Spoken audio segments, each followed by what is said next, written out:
Right. So today we're going to dive into some pretty cool stuff. We're looking at acting advice straight from Shakespeare himself.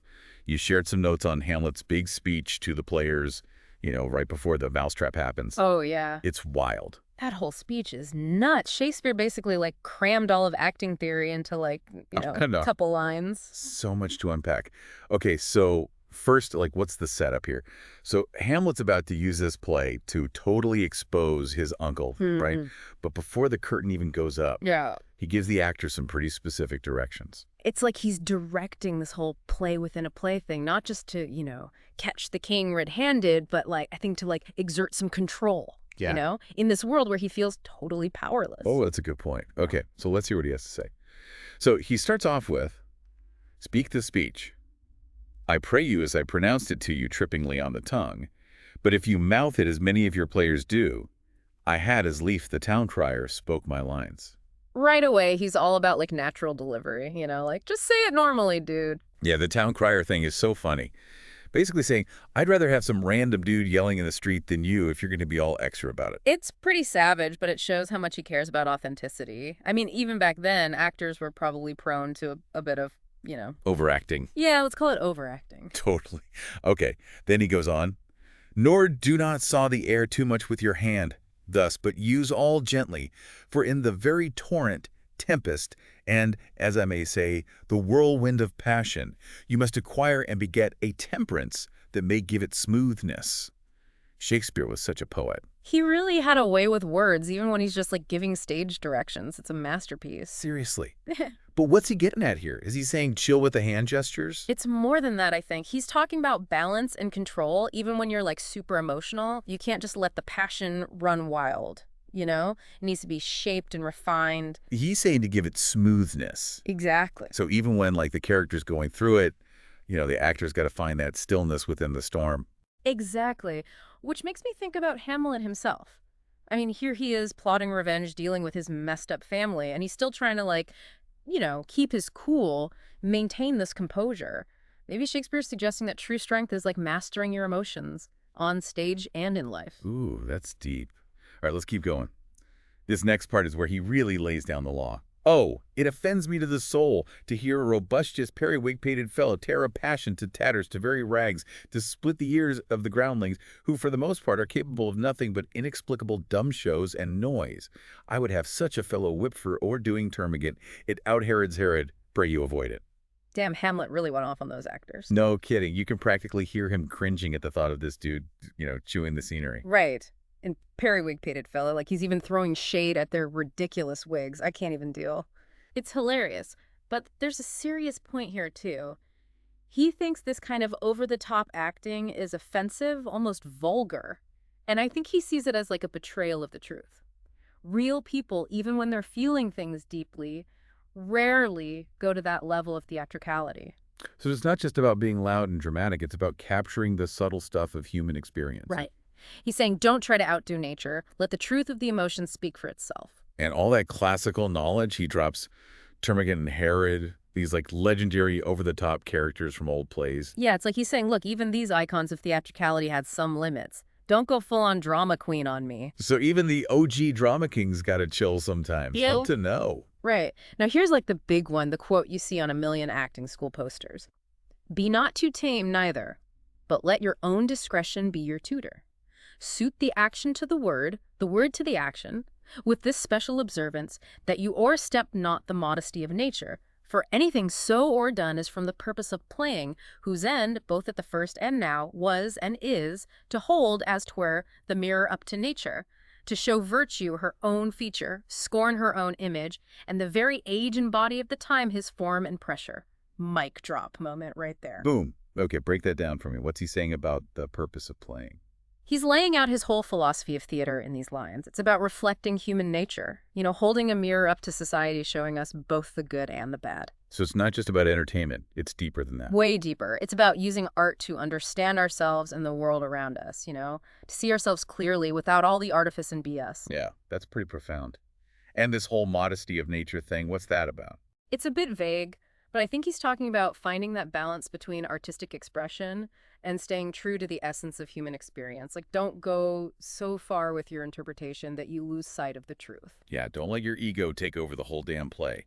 Stay grounded, stay real. Exactly. He's saying don't try to outdo nature, reflect it, honor it, but don't distort it. That's some deep stuff, man.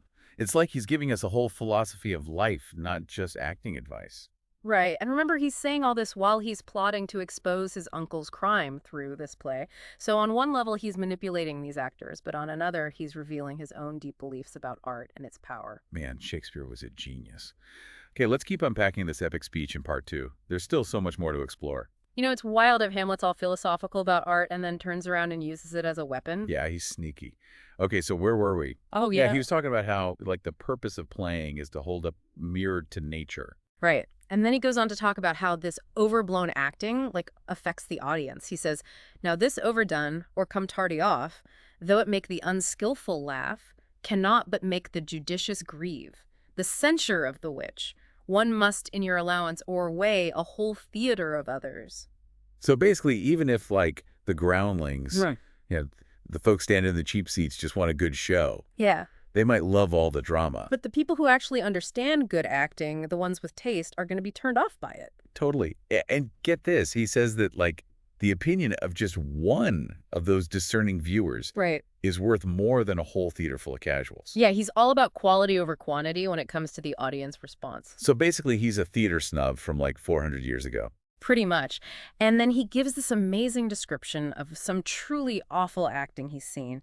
He says, oh, there be players that I have seen play and heard others praise, and that highly, not to speak it profanely, that neither having the accent of Christians nor the gait of Christian, pagan, nor man, have so strutted and bellowed that I have thought some of nature's journeymen had made men and not made them well.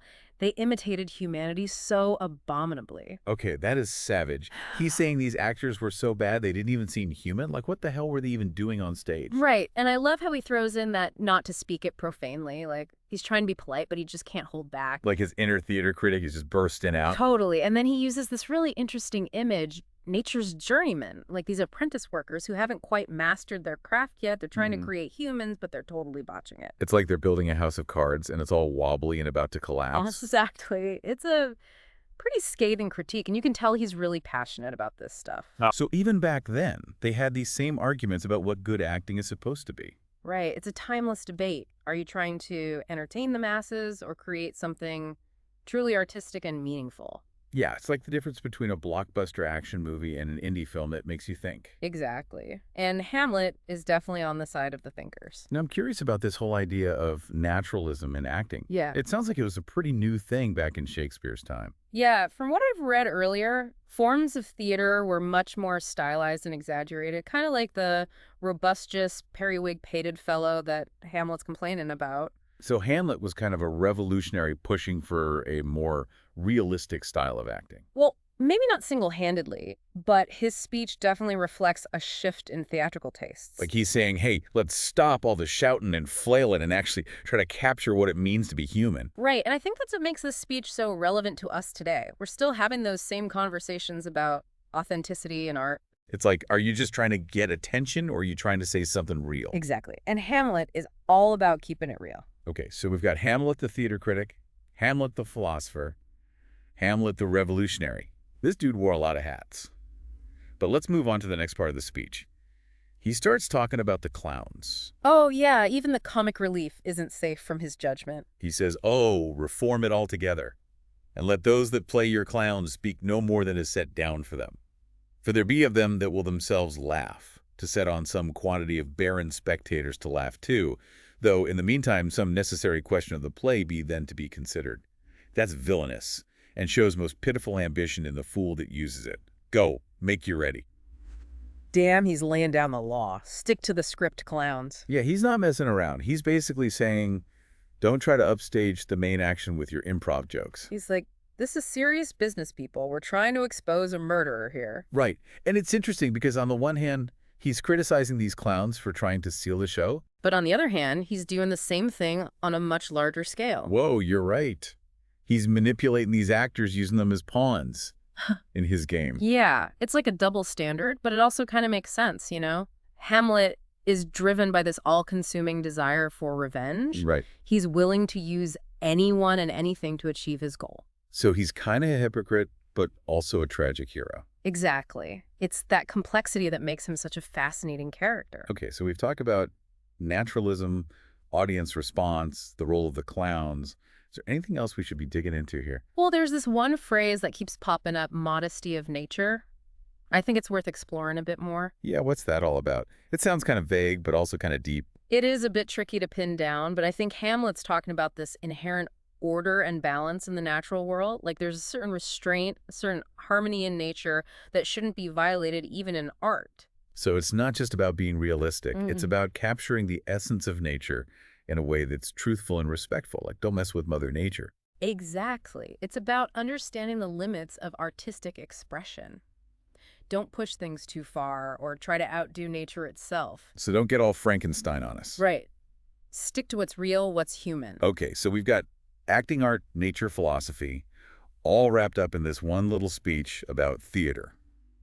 Shakespeare was the OG master of packing a punch. No kidding, but I think that's what makes this speech so endlessly fascinating. It's got so many layers to unpack. All right, let's take a breather here and dive into part 3, where we'll explore how these ideas are still relevant to us today. Okay, so we've talked about a lot with this speech. Hamlet giving notes to the players. Right, it's like a bottomless pit of good stuff. Naturalism, how the audience reacts, the clowns, even that modesty of nature bit. Feels like Shakespeare put his whole take on art into just a few lines. And the wild thing is, it still matters to us today, 4 centuries later. It's kind of mind-blowing, right? Yeah. So what would Hamlet tell actors, NOW? I think he'd still be big on authenticity, you know, suit the action to the word to the action. Don't just phone it in, basically. Become the character. Exactly. And remember, modesty of nature. Don't get so lost in your own head that you miss the truth about being human. Find that balance between expressing yourself but staying real. Like you're walking a tightrope. Your ego on one side, the real character on the other. What about us watching? What's our takeaway? Hamlet's saying be a tougher critic. Think about what you see on stage. WHY? They're doing what they do. Don't just sit there. Get involved with the show. Notice the details, the little things in the words, how words and actions work together. And don't be afraid to have your own opinion. He even says one person who really gets it is worth more than a whole theater full of those who don't. Like, it's okay to be theater snobs. I love that. We've gone from acting to art to nature to straight-up philosophy, all because of one speech. It really is packed in there. Shakespeare, man, dropping truth bombs way back when. Here's what I keep thinking, though. Could all this go beyond acting? Like, into life itself? Ooh, that's good. What's it mean to suit the action to the word, day to day? Maybe it's being real. What you say matches what you do. Walking the walk, not just talking it. And it goes back to that mirror thing. Maybe the challenge is living genuinely. No fake stuff. Like Hamlet said, o'erstep not the modesty of nature. That's it. A life true to yourself and the world around you. Who knew Shakespeare could get so deep? That's the bard for you. Makes you ponder it all. That wraps our deep dive on Hamlet's advice. Hope you all dug it. Maybe you learned something about acting, art, or how to just be more real. See you next time.